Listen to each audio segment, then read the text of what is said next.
Hola, brethren. It's great to be here. It's been a wonderful feast, hasn't it? An opportunity to be together, even with a few hiccups along the way. It's been great to be able to spend time with everyone, to share meals, share time in the pool, and just have fun.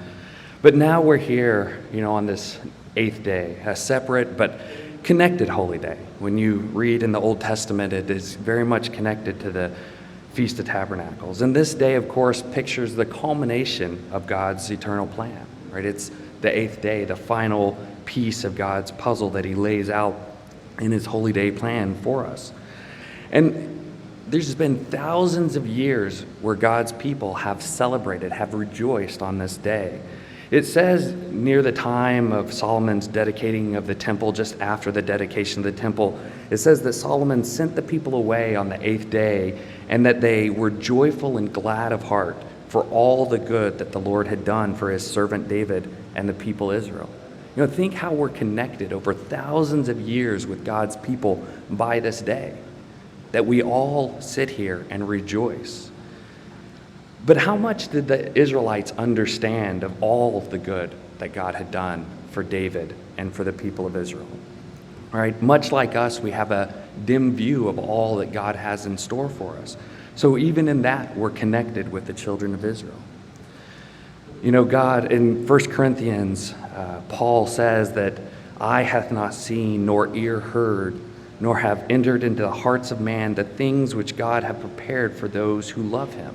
Right? And of course, that's talking about this day. We don't fully understand what God has in store for us. And that even when we're led by the Spirit to understanding somewhat what God has in store for us, we only see it dimly. Right? Because we can't fully understand the spiritual realm. We can't understand what God has in store for us. And we can only understand in part the full depth of God's love.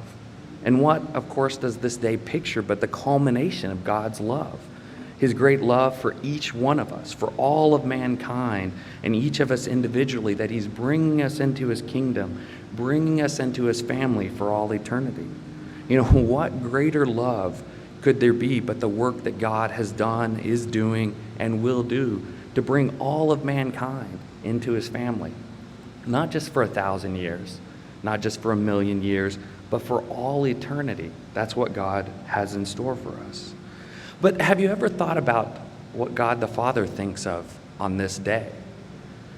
God understands fully what this day pictures. We just rejoice in a dim understanding of what we have, what God has in store for us.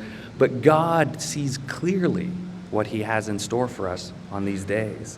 How much gladness of heart, how much rejoicing does God have on this day, picturing what will come, what he knows will come, what he will bring about. Speaking of these days, and this is, I love this in Isaiah. This is Isaiah 65:17. You can turn there. I love this version of it because it's a very active voice of God, right? It's in the first person.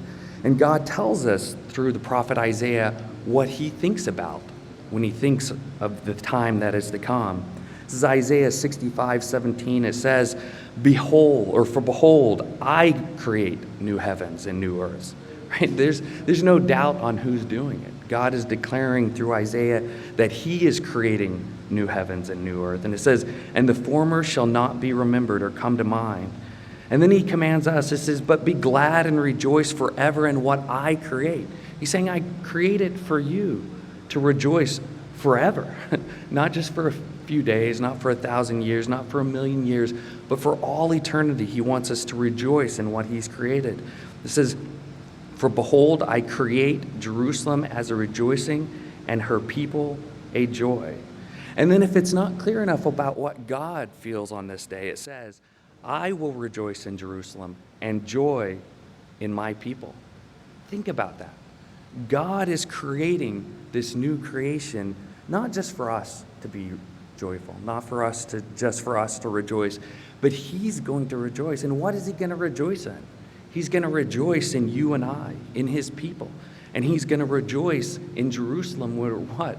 We're all together as a family, just like we are here today. We're here in Puerto Vallarta all together as God's children, But there's going to become a future time by which this day pictures when we're going to be together, not just a few of us, but all of mankind that has made it into God's kingdom. And we will rejoice and God will rejoice. God will have joy in us.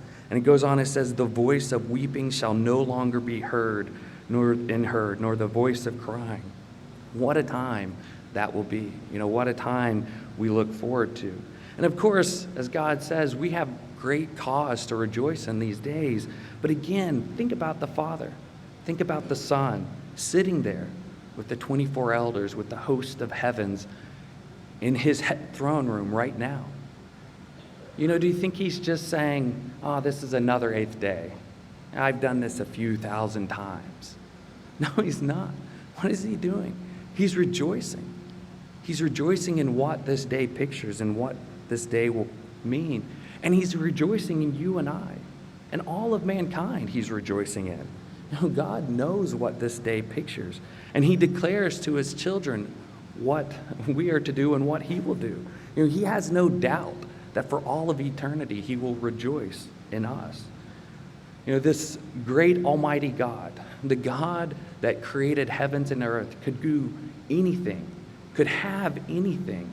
What does he want? What does he want? He wants you. He wants me. But even more, he wants every man, woman, and child who's ever lived. It doesn't matter where they're at spiritually today. It doesn't matter what evil they've done. What does he want?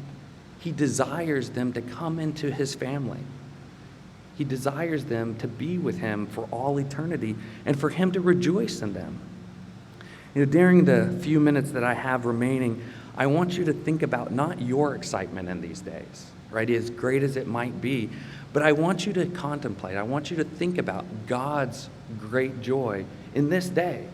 Not just the day that this will picture, but this day, right? He set it apart as a remembrance for us to remind us of what is to come.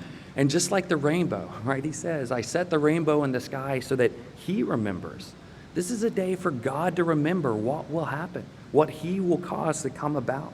We know, as we saw in Kings, that the Israelites left this feast full of joy. We know we leave this feast year after year. It doesn't matter, 20, 30, 40, 50, 60 years where people have celebrated this day and they still leave it in great joy, great rejoicing. But we only have a dim understanding. So how much greater joy, how much greater passion does God have for this day? And as I said, we know what his throne room, or at least we have some concept of what his throne room is like.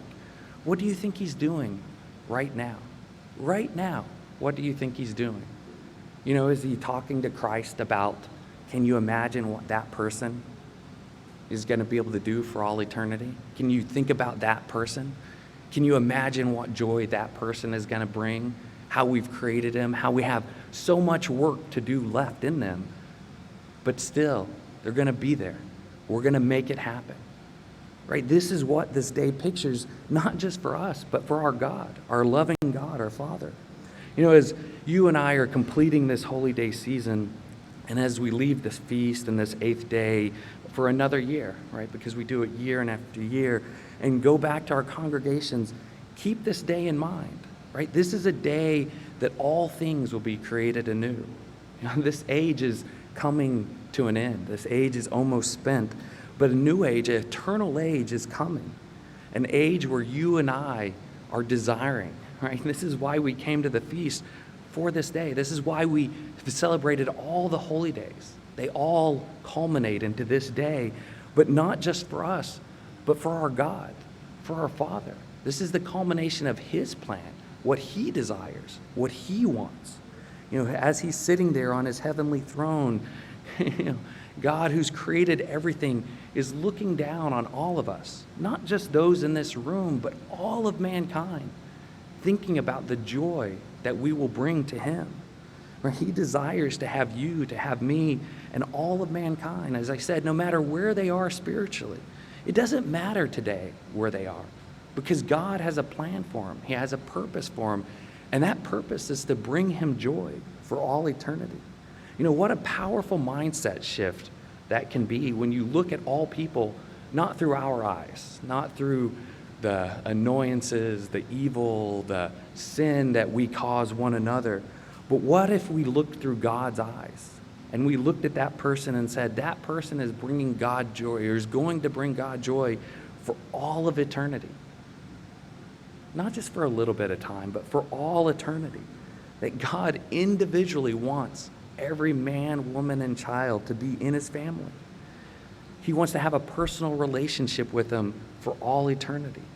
You know, when you look at a person, every person that you interact with, do you see a future son and daughter of the Most High?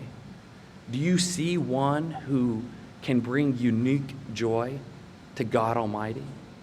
You know, think how powerful that is, that each of us, God created each and every one of us individually, uniquely, specially to bring him joy that only we can bring. No one else can bring the joy that one person can bring, God. Everyone does it uniquely. You know, it's very important that we step outside ourselves and look through the eyes of God, as I'm asking you to do, to see that everyone, no matter where they are, no matter what they've done to you, that God is working with them, that God has a plan for them to bring them into what this eighth day pictures.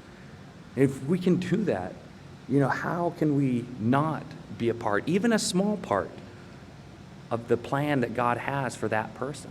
You know, it will change how we interact, how we think about, how we respond to other people. You know, God designed this holy day plan, brethren, to bring us joy, to bring us peace, to bring us prosperity. But he also designed the holy day plan to bring himself joy for all eternity, as he said. He declared it through Isaiah so that we would have no doubt what he was doing. It's not just some impersonal thing that he's doing. He's doing it, yes, for you and I, but he's also doing it for himself. You know, this day pictures his reward, pictures what he's doing, what he's going to gain from all the work that he's done. You know, he sacrificed his own son, his only begotten son, the one that he had spent all eternity with. He sacrificed him so that this day could be fulfilled. You know, what a powerful opportunity we have, brethren, to be part of that joy. Not just the joy that we bring, but also to help others be that joy. So, brethren, in this eighth day, let us rejoice and give praise to our great God and pray for the day when this day is not just a day we celebrate, but a day that is fulfilled, when all things are made new, and when our Father and his Son will have their joy fulfilled, and we and all of mankind will be joined into their family for all eternity.